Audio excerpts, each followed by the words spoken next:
Thank you for joining Market News with Rodney Lake. This is a regular program for the GW Investment Institute, where we talk about timely market topics. I'm Rodney Lake, the director of the GW Investment Institute. Let's get started. Welcome back to Market News with Rodney Lake. I'm your host, Rodney Lake. On today's episode, we're going to be kicking off the episode with the news. This is the market news that we go over in class. Remember, this is a GW Investment Institute podcast. This is educational and entertainment purposes only. And we're going to do on this episode what we generally do in class at the beginning of our class, which is we're going to go over a little bit of what's happening in the overall market. So for the next about 20 minutes, we're going to tackle what's happening right now. Today is December 4th, 2025, when we're recording this. Obviously, lots of things are changing. They're happening fast. So you got to keep up with what's going on. Now, we're long-term investors, just to be super clear, but it's helpful to pay attention to what's happening in the news so you can build your own database of knowledge, compare that to other things you've seen. And obviously, what we care about is what's happening today and what do we think is going to happen in the future to the companies that we're invested in. And so let's go through some of those. Now, remember, we're coming to you from the George Washington University School of Business right here in the heart of Foggy Bottom, Duquesne Hall, Duquesne Family Studio. Welcome back to the people who are back to the episode, whether that's YouTube or Spotify or Apple. If you've listened to your review, by the way, and we both own Apple and Spotify for your 2025 data, like how many songs you listen to, who's your top artist. Love to hear your comments about that. What's the user experience? Do you think it's good? Do you think it's slightly better on one or the other? My personal preference, I have both. I think Spotify actually does a better job on the user experience for your 2025 year in review. Hot take there on that. So with that in mind, let's kick it off and let's talk about where the averages are just for the markets overall. So, again, we're heading into the end of the year here. So clearly there's going to be people thinking about, well, what's the setup for the overall market? What have the markets been doing over the past year? Hopefully you've been paying close attention. And, obviously we're going to be thinking about what's happening for next year. But let's do the year-to-date number. We principally focus around the S&P 500, which is when people talk about the overall market. That's what most people are referring to. And then also the Nasdaq. We own a lot of tech companies in our portfolios. And so we absolutely pay attention to what's happening also on the Nasdaq. All right, so for the S&P 500, the year-to-date numbers here, 17.79%. This is through early December 4th, 2025. And the Nasdaq, 22%. So these are fantastic numbers, right? A lot of people had mentioned coming into the year. So if you're thinking about in the early parts of 2025, we've had these great years leading up to this and thinking like, well, there's no chance we can continue to repeat these type of returns. And when you had Liberation Day in April, lots of people thought, well, that's definitely going to be the case because the market really sold off at that point. People were worried. What's the impact of the tariffs? Now, things have bounced back since then. Deals started being announced, a little bit more certainty on how that was all going to play out. There's still uncertainty in the market around the tariffs, and lots of people have concerns about that. And I think rightfully so, depending on how it impacts you if you're running a particular business and trying to figure out, what are the give and gets in those scenarios and trying to make sure that you're prepared for those and you can plan for those. And we'll talk a little bit about hiring as well in the unemployment market as we talk about this. But the market in general tends to think like, well, things seem to be pretty good right now. And so the market overall has been digesting that data pretty well. And again, 17.79% year-to-date, December 4th, 2025 on the S&P 500. So that is a fantastic number. And the Nasdaq, 22.2%, 222 there, 22.2% for the Nasdaq. Another great year so far for them. And obviously, if you have this so-called Santa rally where we push into the end of the year where lots of people have the FOMO and, wasn't in their portfolio, they got to show it for their benchmarks. They're going to be buyers into this. All right, so now that is the year to date. Let's take a look, quick peek here at the 2, 3, 5, and 10, just to go over some of the numbers, just to get some context of where we've been and where we've come from. So, and again, we're long-term investors. So even 1 year, by the way, of returns can be random. You can have one good year, one bad year. That doesn't necessarily mean if you're a fundamental investor, as we are for most of our portfolios, and we have a quant portfolio, which we'll talk about a little bit too. But for the most part, we're fundamental analysis. And even, by the way, some of the work that we do in the quant fund is really quantamental, meaning it's a combination of using quantitative methods and fundamental analysis to discover ideas and companies in investment opportunities for also the long term. We're not There's the Flash Boys, Michael Lewis style, these quick day traders. We don't move in and out very quickly in these positions. And so we use these models to identify what we think are long-term opportunities. They could be fundamental or sentiment driven or otherwise. Our students come up with those models and they're doing a great job. So what's the 2-year? Back to the indexes here for a moment. So the 2-year annualized return now, 22.93 on the S&P 500 and 27.92 on the Nasdaq. So really fantastic 2-year number. Now, let's push it out to the 3-year. You say, well, okay, now it's going to go out to 3-year. Well, the 3-year number, 20.55 for the S&P 500 annualized. This is both annualized here. And then 29.59 for the Nasdaq. So just killer numbers for really both, and especially for the Nasdaq, almost 30%. That is a fantastic return. And so really, really, really good. No other way to say that when you're closing in on 30% or compounding over 3 years. And even when you're talking about 20% compounding over 3 years, these indexes, by the way, are tough to beat. Our students, by the way, have been keeping up and beating the indexes, so congrats to them. Stock pitch days upcoming. We're towards the end of the semester, so we're going to hear about all of their ideas. So let's now push it out to the 5-year. Well, 5-year not quite as good, but still these are very good numbers. So if you look at the S&P 500, the 5-year number through December 4th, 2025, 1474 annualized, and you look at the Nasdaq at 1621 annualized, not the year, but the number 16.21. These are terrific numbers, right? Really terrific numbers. And I think that's, something, to consider and think about. You've had really good runs here for the last 5 years. Now, last one we're going to look at here, and we'll move on, is the 10-year. So what's the 10-year number look like? Well, for the S&P 500, 1493. This is a terrific number. By the way, our students have been beating this number. And for the Nasdaq, 1996. These are terrific numbers for both indices. And so you can definitely say if you've been a long-term investor in the stock market in the U.S. over the last 5 and 10 years, you've done very well. If you've tried not to overly hedge yourself, if you try not to get too cute on when you get in and when you get out, you've done very well, and you've been rewarded for being a long-term investor. Again, this is total return annualized 1493 for the S&P 500 and 1996 for the Nasdaq. All right, so now let's check in on some other data here. So what else is happening? I think it's worth noting when we talk about what's the 2-year and what's the 10-year, and what do these numbers really look like for us. I think it's important to consider and think about where's the 2-year, where is the 10-year. So the 2-year, right now 353, and the 10-year 410. So the yield curve is a normal shape, not backwardated or inverted yield curve.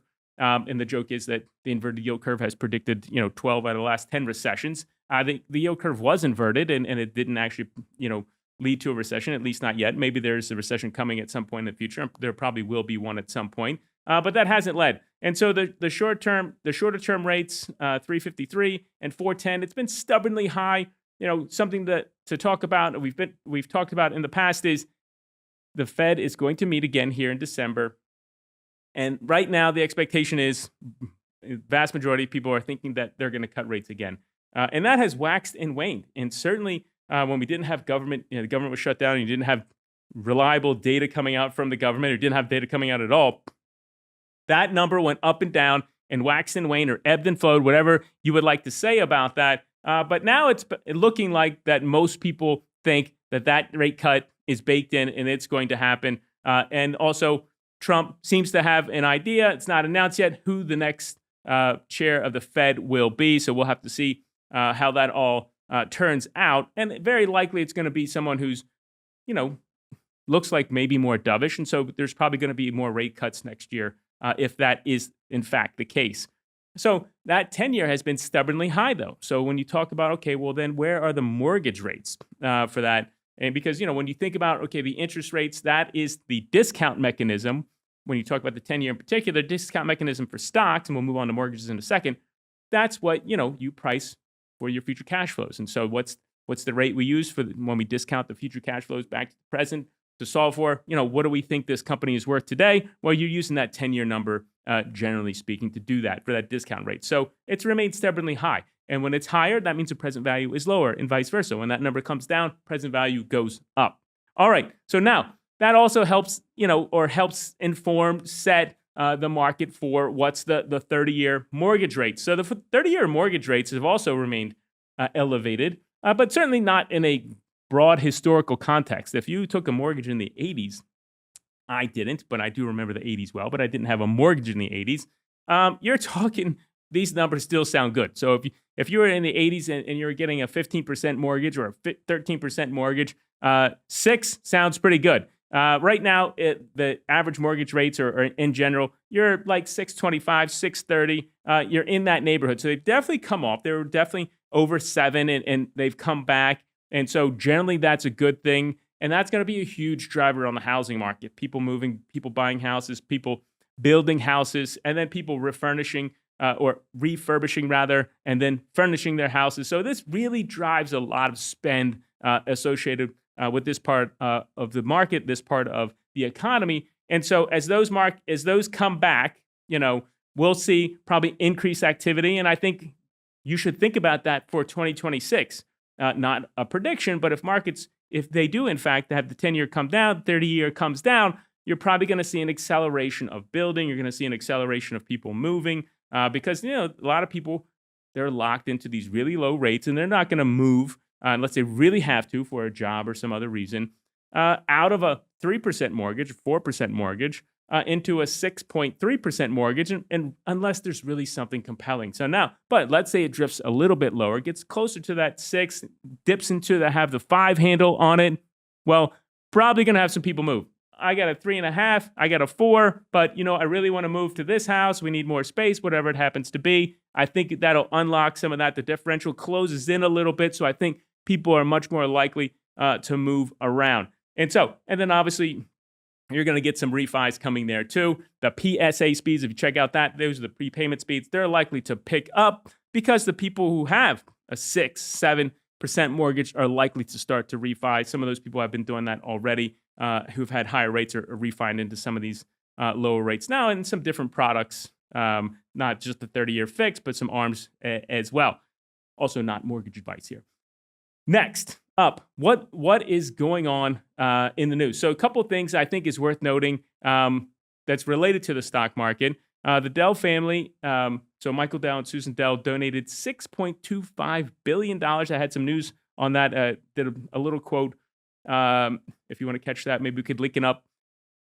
This is really fantastic. And what this is doing, it builds on these Trump accounts for, people who were born between 25 and 28, children. They're getting $1,000 into the so-called Trump Accounts Invest America initiative. And Michael Dell and his wife Susan have added $6.25 billion to this to catch people who are 10 and under in zip codes that are making $150,000 or less. So this is really terrific. And so 25 million kids getting $250 each into their accounts, invested in index funds. I think this is really terrific. We talk about and teach about how compounding makes a big difference. You start early. Now, these accounts will be set up either when they're born for the obviously the people who are starting right away, but for those people who are 10 and under, you're still going to have 8 years of compounding if you're 10, and certainly that's going to make a big difference. And one of the things, you get the financial education, you have this account, you get it set up, you start investing. The idea is that it's in low-cost index funds. So you own the S&P 500, for example, some of those things we talked about, and you've had really good returns as a result. But even if you expect 10%, 8% returns, which is the long-term average for this, you're going to do very well in these. And I think it gives people this idea to be invested in America, to be invested in the economy, and to have ownership, right? To have equity. You definitely want to own equity to help yourself build wealth for yourself and your family, and certainly if you're managing money for clients, friends, and everybody else. That ownership piece makes a big difference. So tip of the cap to Michael Dell and his wife, Susan. I think this is a terrific, $6.25 billion gift. It may be the largest single gift ever. And certainly the mechanics of this, getting it into individual accounts for 25 million children is really terrific and innovative and new. And I'm sure there'll be some smart people working on that to make that happen. So I think that's really good. And again, building on that initiative out of the Big Beautiful Bill, the BBB, from the Trump accounts, the Invest America initiative. So all good stuff. Get more people invested in the stock market, get more people involved, and get them invested in these companies so that they can see the power of that compounding over time. All right, so what else is happening? So let's take a look also at energy prices. So that's another big thing is inflation, right? And so inflation has been stubbornly high, and that the last part of that hasn't necessarily been coming out of the system quite as quickly as people like. So let's use the oil price as a proxy, not for everything, but obviously it's a proxy for energy costs. And now the mix of energy is changing, but on the transportation side, it's still a huge component because lots of people fill up the tank with refined gasoline, which comes from crude oil. So if you look a year ago, where was the oil price? About $59. Or today, it's at $59 a barrel, and a year ago, $68 a barrel. Generally speaking, here, so you're talking about, approximately 13% lower here, and so that is quite good. About $9 a barrel, depending on where you set the price points and what days you use. But in general, things are better with respect to oil prices. It looks like OPEC and others are trying to manage the supply on the market. But certainly what's happening there is that there's ample supply at the moment. Prices have reflected that. And you're definitely seeing a transition in the two largest economies that consume gasoline, that would be the U.S. and China, a push for electric. And in China, that's moving much faster, so they have a lot more EVs on the road as a percentage of the total than the U.S., but both of these places are moving forward. And we talked about the companies there. Obviously, Tesla is a huge component in both of those markets, both in U.S. and in China. And in China, BYD is a big player, and they're working on exporting these cars around the world. And so I think as an analyst, as an investor, as a business person, important to start paying attention to what's happening on the EV growth rates in those two big economies and of the other ones as well. There's lots of noise, and they just released from the White House that they're going to relax the CAFE standards for the fuel efficiency. But don't get lost in the mix here. What's the overall trends that are happening? Certainly, if you look at the oil price right now, I think that's a pretty good indicator of where things are likely to keep going over the past year. The economy is doing reasonably well, but you can see that oil prices and energy with respect to that is lower. But if you look at electricity prices, they are actually higher. Well, the electricity price is driven by different things, but certainly now EVs will be part of that. And the other part would be the big push for AI. But I think it's important to notice this shift. When it's small, lots of people will dismiss this, and they have over the past years. But as a business person, as an analyst, as an investor, I think it's worth, and you should be paying attention to, okay, well, what are the growth rates? What's changing? And then when you look at something like the oil price, well, you don't need to replace 100% of the fleet. What you need to replace is that marginal demand. And so when you start taking out a huge chunk of marginal demand and supply then remains high, well, what corrects in the short term, it's a commodity, is the price. And so pay close attention to that.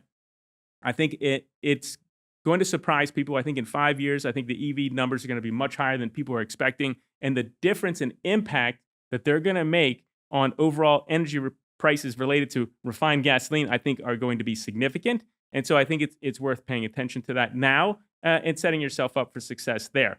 Now, natural gas prices have been ticking up, but there's a lot of demand for electricity. Certainly, EVs are a smaller part of that. A bigger part of that probably now in the short term is just the demand for AI and the expectation for the data center and build out. And so a lot of that marginal electricity is likely going to be coming from natural gas, at least in the short term, the quickest to get up and running. And over time, obviously from other sources like solar, for example.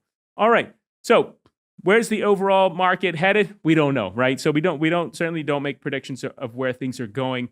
But what we can say is, look, the past year, again, the indexes have been quite good. So the overall equity markets have been fabulous. And so if you look at, again, the just refreshing the year-to-date numbers here, where are we now? December 4th, 1939 on the S&P 500. That's really a terrific number. 24.33. These are total returns for the Nasdaq. So these have been great years before, and it has been a great year so far. And we're hoping, obviously, for our portfolios and everybody else, there's a Santa Claus rally in if that's what you need. If you're trying to buy things, obviously you're hoping that the market goes down so that you can get those things. But again, the market has been doing well. If you've been an investor and you've been focused on the long term over the last 5 and 10 years, you've done really well. Again, not investment advice, entertainment purposes only here and educational, but stay invested for the long term. That's not what we do is the short-term game. We're very focused. Our students are managing endowment funds for the university. That's their clients, so they're long-term in nature. And that's where we try to train them and say, well, what are these opportunities that we're going to have in the next 1 year, 3 years, 5 years? It's hard to think about 10 years, but really thinking about, okay, well, what are the opportunities over that time series and where can we find those opportunities? And again, mostly we're doing the fundamental analysis. We are doing some quantitative as well, but our students are doing stock pitch day coming up here in a few days, actually, for both of the sections that we have in our Finance 4101 class. So we're excited to hear what new opportunities will be coming. We're excited to hear their pitches. The students will cast their votes, and we'll see how the portfolios end up. We can report back a little bit if we have some exciting changes or something new that we didn't expect. So we'll let you know about that. And until then, we'll see you back on the next episode of Market News with Rodney Lake. Thank you. Disclaimer, the content shared in the GW Investment Institute podcast is for informational and educational purposes only and should not be considered investment advice. The opinions expressed in this podcast are those of the host and guest and do not necessarily reflect the views of the GW Investment Institute or the George Washington University. Listeners should not act upon the information provided without seeking professional advice from a qualified financial advisor. Investing involves risks, including the loss of principal. The GW Investment Institute, the George Washington University, and the podcast hosts do not assume any responsibility for any investment decisions made based on the content of this podcast. Always conduct your own research and consult with a financial advisor before making any investment decisions.